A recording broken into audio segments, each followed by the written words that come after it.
Hello guys, what's up? Magandang gabi sa inyo lahat. Shoutout pala sa lahat ng mga nanonood na mga solidong supporters natin dyan at mga subscriber natin.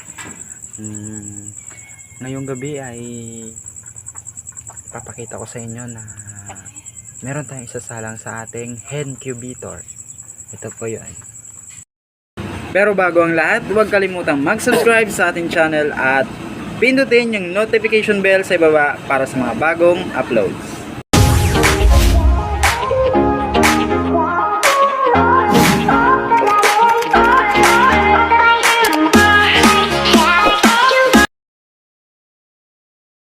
Po yun yung sasalang natin, bali 10 pirasong itlog po ito ng ating BPR at RIR.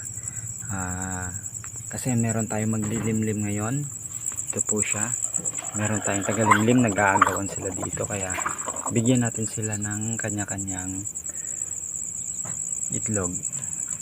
Yan po yun sila, meron po yan dyan dito, saka siya meron dyan sa ano nya, tapos dyan sa gilid at dito sa, kaya dito natin siya ilalagay sa ilalim. Sana magustuhan niya dito pag nilagay natin yung itlog.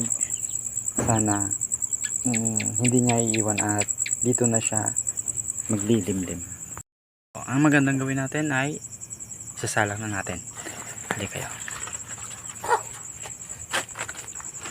Pinailaw ko lang dito, sa totoo lang walang ilaw sana dito sa bandang bahay kubo dito para sa mga manok natin.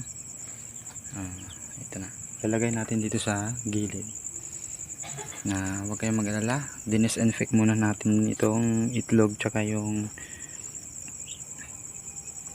paitlogan nila para malinis sa kuto, sa mga bakterya. At saka pala nilagyan ko na rin ng marka. Yan, lapis lang po yan. Nalagyan ko lang po yan ng marka para may indikasyon kung kailan ko sila sinalang. Kasi minsan merong, kahit na naglilimlim na dito, meron pa rin na aagawan. At tinitignan ko minsan kung merong itlog na may nakahalo na ibang itlog, kinukuha ko at siniseparate ko agad. So ito po yan siya guys. Yung nanay niya po nito ay upgraded, ito ngayon siya ay upgraded native chicken na. Tapos yung tatay niya ay pure ang Rhode Island Red. Tapos yung nanay niya ay native. Pero ito siya ngayon, ang laki po niya. Bigat po niya, mga magdadalawang kilo po siya.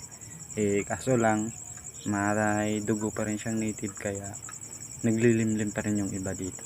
At nahayaan ko lang din kasi dito sa amin ay madalas mag brown out, kaya hinayaan ko sila maglimlim para kahit papano may mag brown out man o hindi, wala akong masyadong alalahanin. Kaya lalagyan na natin siya dito, sana magustuhan niya. Yan na siya.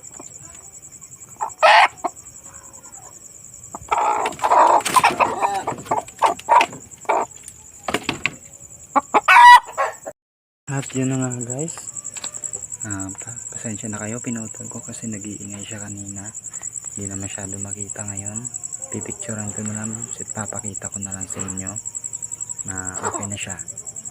Sana bukas ay magustuhan niya at hindi na siya magkikipag-agawan pa sa iba ditong inahin.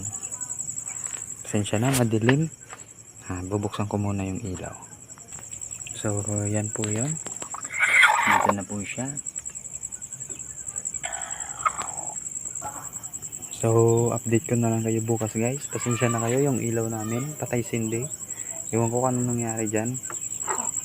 At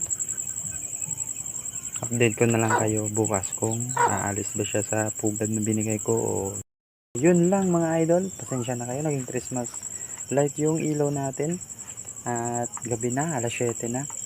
At maraming salamat sa panonood. Update ko kayo sa susunod na vlog natin kung kamusta na yung inahin natin dito. So yun lang, shout out sa lahat at mag-iingat kayo palagi. Paalam!